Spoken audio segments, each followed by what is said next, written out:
Waumini wa kanisa la Ufufuo na Uzima ambao wameingia barabarani na kuandamana kama unavyoona na mabango yao ambao wameshika, na hawa ni jeshi la polisi kama ambavyo unashuhudia katika hali hii, wakiwa wako katika jitihada za kutaka kutuliza ghasia katika eneo hili.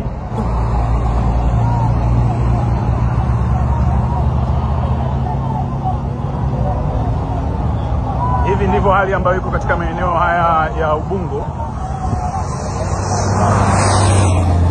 Huyu ni kamanda wa operation wa wilaya ya Kinondoni.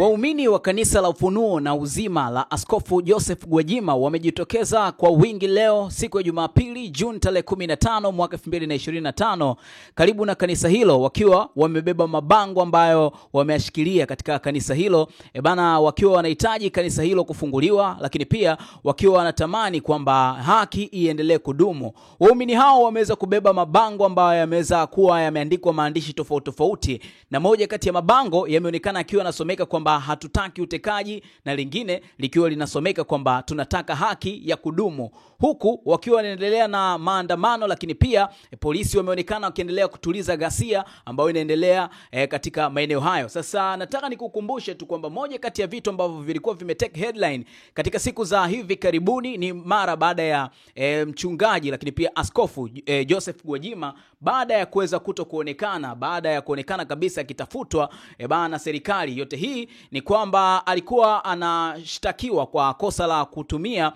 madhabahu ya kidini kwa ajili ya kuendelea kuzungumza masuala ya kisiasa, jambo ambalo walisema kwamba ni kinyume na utaratibu. Sasa mpaka sasa hivi yeye mchungaji Joseph Gwajima hajaweza kupatikana, lakini kupitia ukurasa wake wa Instagram aliweza kusema kwamba siku ya leo anaweza akawa na jambo la kuweza kulizungumza, lakini mawakili wake wao walishawahi kunukuliwa katika siku za hivi karibuni wakisema kwamba yupo mzima kabisa na yupo salama kabisa, licha kwamba pia maaskofu wenzake pamoja na wachungaji waliweza kufungua mashtaka kuhusiana na hii kesi ya askofu Gwajima kutokuonekana, lakini pia kuonekana kabisa kwamba akiwa anataka kuwekwa kizuizini. Tupe mtazamo wako kwa mdau wa burudani kutoka kipande chochote ambacho upo right now. Uko na mtazamo gani? Make sure kwamba drop comment yako kwenye comment hapo, subscribe kwa taarifa kadha. Ciao ciao.